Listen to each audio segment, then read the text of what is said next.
Congressman, can you just explain it? Has he addressed exactly what value he added to any of these companies' awards, or what his experience was? Yeah, and I think that Hunter Biden was pretty assertive about that in answer to the point about our colleague Nancy Mason.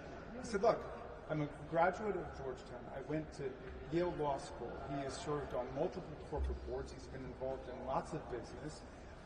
And he was an expert on corporate governance after having worked in corporate governance on corporate boards. And so he rendered the value that people do. I was amazed that, our colleagues who generally are champions of business exercise such suspicion about him having business deals and being involved in business negotiations. That's what business people do.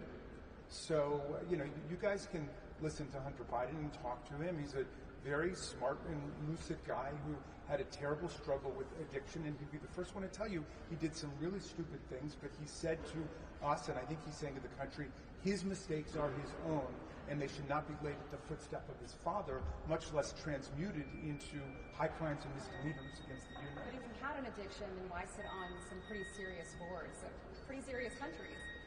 Well, he didn't have it he wasn't on the boards at that time. Yeah, I mean, I look. He's talking. Can I just say something? Because the notion, and that we hear from so many of our colleagues in the Republican Party, is that he was not qualified for any of this. We hear that repeatedly. I urge you to go look at Hunter Biden's resume. I had no idea how many different boards he has served on in serious boards in serious capacities. He was appointed by President Bush to be on the board of Amtrak. He has a long history of doing a lot of board work, corporate governance work. And I actually didn't even know, and I guarantee you my Republican colleagues have no idea what his actual career history, professional history is. Do you think the